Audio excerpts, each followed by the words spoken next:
1943, and amidst World War II, there was a small airstrip in Libya, Salute. The crew and the Lady Be Good would set off on its maiden flight for a military mission in Naples, Italy on April 4th.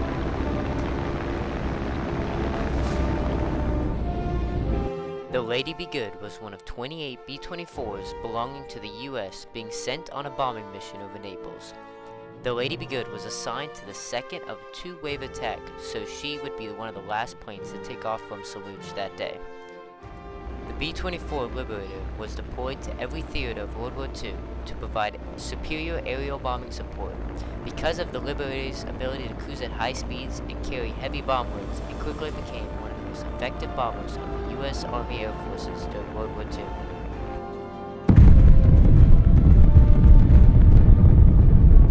There was a reason for it being the most heavily produced bomber, with 19,286 built in numerous variations. As good as the B-24 was, however, the conditions on April 4th weren't cooperating enough to call the mission to Naples routine. Winds were strong, and despite sitting relatively close to the Libyan coast, Salute was very prone to sandstorms, and many of the pilots decided that it was unsafe to continue in these conditions. But the Lady Be Good and her crew decided to press on as it was holding up surprisingly well despite these conditions. Then, just 30 minutes from reaching Naples, the pilot didn't like how the engines were performing, and he knew that the sand was to blame. Just like the 27 others who were part of the mission, the pilot of the Lady Be Good decided to turn the plane around and head back to Salute. Almost as soon as the Lady Be Good was pointed to the south, its automatic direction finder stopped working. This disabled the plane from knowing where to go, which made Salute nearly impossible to find. In better conditions, the crew would navigate by sight using landmarks on the ground, but there was no chance of that happening during a sandstorm in and around Libya. In the end, the Lady Be Good never did find Salute that night, and when the crew stopped replying to radio operators, U.S. military officials in North Africa feared the worst. When it was clear that the plane and its crew were unlikely to be found, the U.S. military reported that it was operating under the assumption that the Lady Be Good went down in the Mediterranean Sea, and that all 9 of the men aboard were presumed dead. For a while, the case went cold, and it wasn't until 1958 when an oil company, during a scouting flight over Libya, spotted some debris. The Lady Be Good overshot Salute by 440 miles to the south, and the military was correct in that the plane did go down in the sea, but it wasn't the Mediterranean. Instead, the plane skidded to a stop in the heart of the Glacial Sand Sea. A further examination then revealed that the plane itself was in surprisingly good condition, and when it crashed in the desert, it did so without a drop of fuel in its tanks. With the lack of crew remains at the crash site, an investigation team began searching for the lost crewmen. For 3 months, investigators continued to look for the remains of the men. After another 6 months, it was discovered that scattered in a small area were the remains of 5 human bodies, all dressed in military uniform. They found a diary that was documented by the co-pilot Robert Toner, telling the story of the nearly impossible.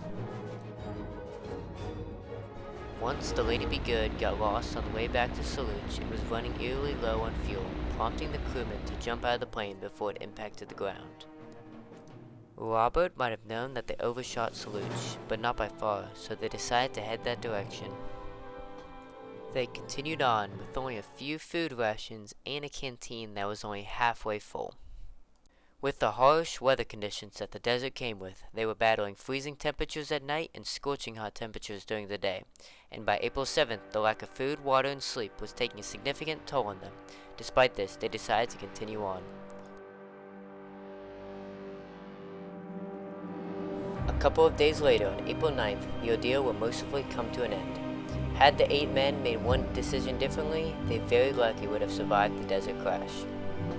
When the crewmen gathered after jumping out of the plane, they were about 19 miles north of the mostly intact Lady Be Good. The plane was in exceptionally good condition relative to most crashes, and what investigators found inside was shocking. Inside of it were days' worth of ready-to-eat meals, canteens filled with water, and even a thermos full of coffee that was still drinkable more than 15 years after the plane crashed. Even the machine gun still worked, and that's not all. The plane that brought the 9 crew members also suffered radio failure shortly after they arrived. Since the radio inside the Lady Be Good was still intact, operation members removed it and replaced the broken radio inside their plane, and it worked perfectly.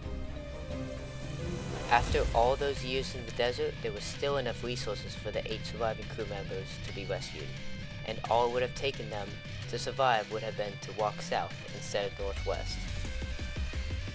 In the end, it was determined that a mix of poor visibility, navigational errors, and strong winds that carried the plane further south than believed were to blame for the incident. But with the abundance of evidence supporting the fact that the crew should have stayed put, I believe it is reasonable to conclude that this whole disaster could have been avoided. One piece of evidence supporting this idea is the fact that the navigator, 2nd Lieutenant D.P. Hayes, was put in charge of keeping a written record of the flight, but instead, nothing was written down. This might have been due to the fact that this was his first combat mission, and he did not think that such a catastrophe could happen. This small but crucial decision brought an end to their lives, preventing the men from seeing their loved ones. According to official findings summarized on the Lady Be Good investigation summary compiled by the U.S. Army Air Force's reports, that the crash was caused by navigation error and fuel exhaustion.